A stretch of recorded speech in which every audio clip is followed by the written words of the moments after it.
मौजूद पैनलिस्ट ने भी हमें ज्वाइन किया है। फजल रहमान साहब हमें ज्वाइन कर चुके हैं, ताजुर रहनुमा हैं, वेलकम कहेंगे सर आपको।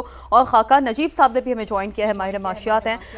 सर बहुत शुक्रिया समा को वक्त देने के लिए। खाका नजीब साहब आपकी जानिब बढ़ते हैं। जैसे कि इससे पहले भी हम गुफ्तगू का सिलसिला जब जारी था तो बात हो रही थी कुछ ज़्यादा रिलीफ हम एक्सपेक्ट नहीं कर सकते इस बजट से, क्योंकि ज़ाहिर IMF से नेगोशिएशंस भी चल रही हैं। और बिलखुसूस अगर टैक्स के रिफॉर्म्स के हवाले से बात हुई तो अब से कुछ देर पहले ही एक आप ही का लिखा हुआ आर्टिकल भी मेरी नज़रों से जब गुजरा तो उसमें सर आपने डिजिटलाइजेशन का बड़ा जिक्र किया है कि वो किस हद तक टैक्स पर जो है वो इम्पैक्ट कर सकती है। फिर बिलखुसूस टैरिफ रिफॉर्म्स की भी आपने बात की है और फाउंडेशनल कुछ वो पिलर्स हैं जो कि इस हवाले से इतनी कंजस्टेड बजट की सिनेरियो को देखते हुए शायद हुकूमत के लिए बेनिफिशियल हो सकते हैं कि अगर वो इकदाम उठाए जाएँ तो कुछ हद तक जो है वो आवाम को उसका रिलीफ मिल सकता है। जी खाका नजीब साहब। बिस्मिल्लाहिर्रहमानिर्रहीम। ईद मुबारक टू एवरीवन लिसनिंग। पूरी कौम ने आई होप बकरा ईद एंजॉय भी की होगी। अब आगे अगर देखें अब ईद का तीसरा दिन है बट हम इतनी सीरियस गुफ्तगू कर रहे हैं। जो बजट है पाकिस्तान में इस वक्त जब हम देने जा रहे हैं तो ये एक ऐसा मौका है कि पाकिस्तान के पास बड़ी अच्छी स्पेस है, बड़ा अच्छा टाइम है।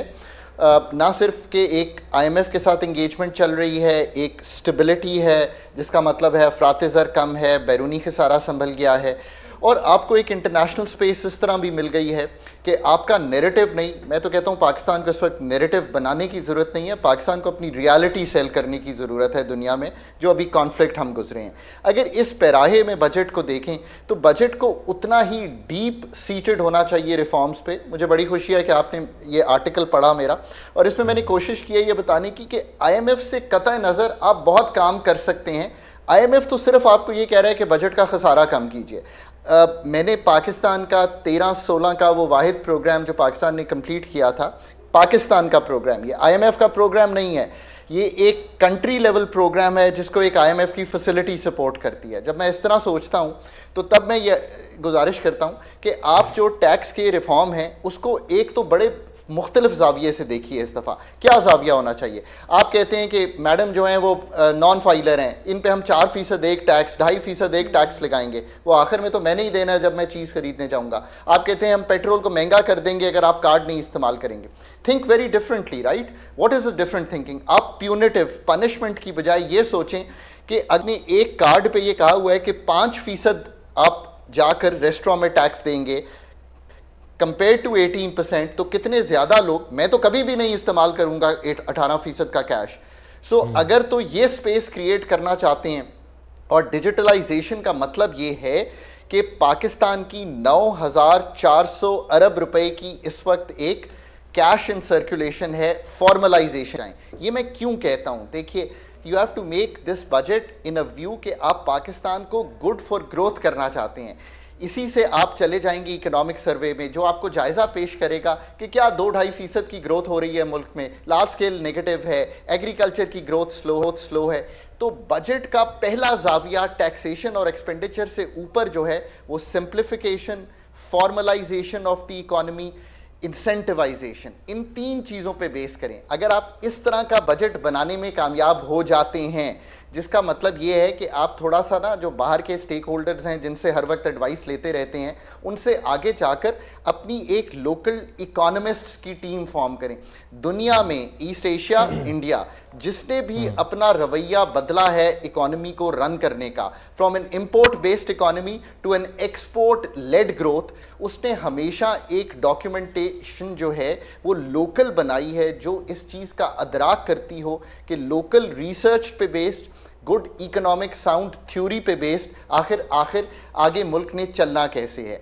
सो एक तो ये है कि ये पहला जाविया होना चाहिए। दूसरा जाविया ये होना चाहिए कि पाकिस्तान की अगर आप गुड फॉर ग्रोथ करेंगे तो जो एक्सपेंडिचर है, क्या मतलब है इसका? मतलब देखिए ना, अगर आप 43 डिवीजन से हुकूमत चलाना चाहते हैं तो ये आपकी सवाबदीद है, पर हुकूमत जो है वो 20 डिवीजन से भी चल सकती है। उसकी वजह ये नहीं है कि ये मैं कह रहा हूँ, ये लॉ ऑफ द लैंड कह रहा है। 18वीं तरमीम के बाद ये सारे सब्जेक्ट प्रोविंसेस के हैं।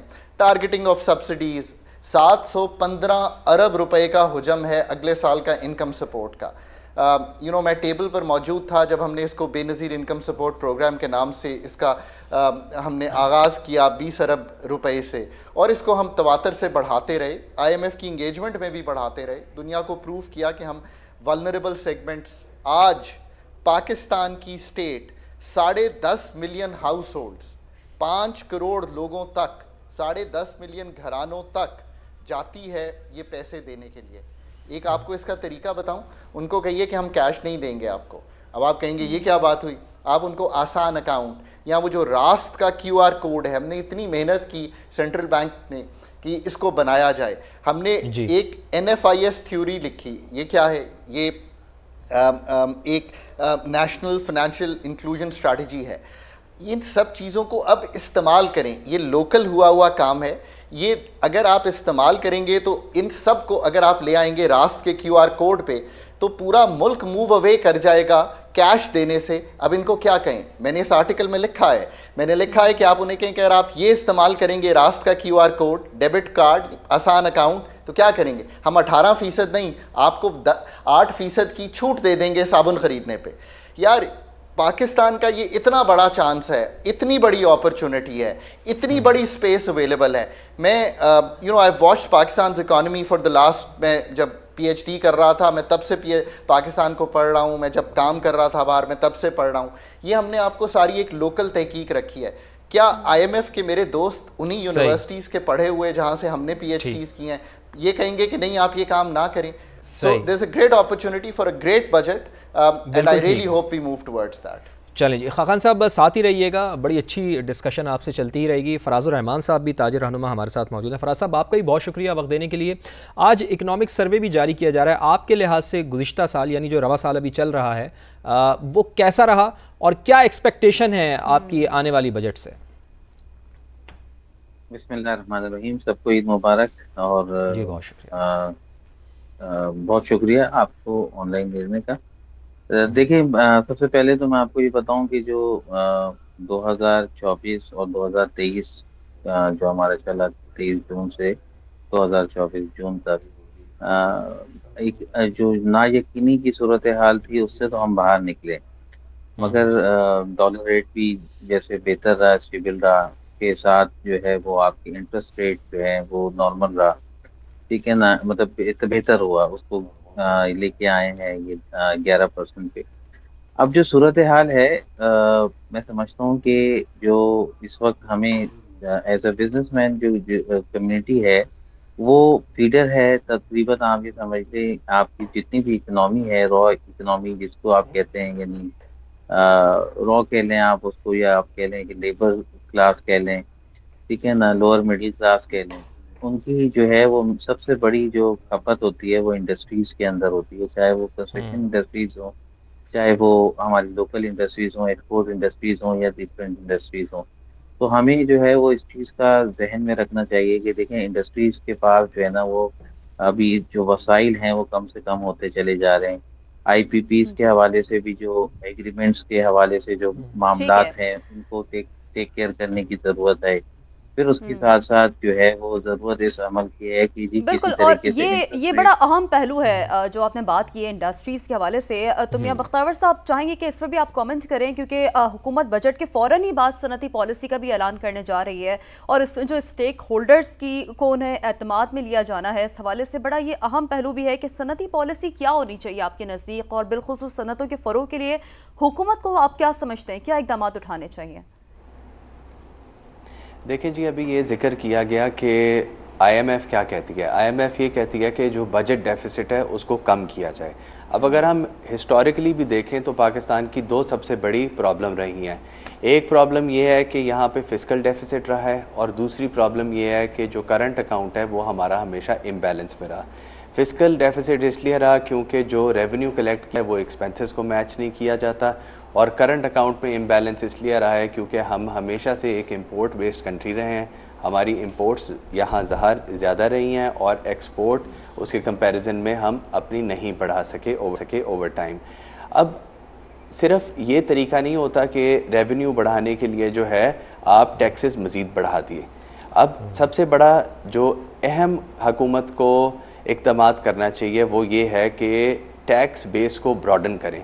और टैक्स बेस को ब्रॉडन ये नहीं कि जी एक कोई स्पेसिफिक इंडस्ट्री को उसमें ले आएँ, ऑल अक्रॉस द इकॉनमी जितने भी सेक्टर्स अभी अनडॉक्यूमेंटेड हैं उन सब को जो है टैक्स बेस में लेकर आना चाहिए।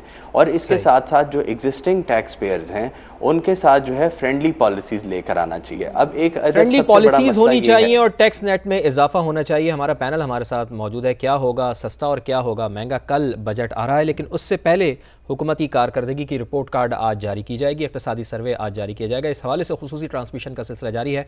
हमें एक ब्रेक लेनी है और ब्रेक के बाद दोबारा हाजिर होते हैं।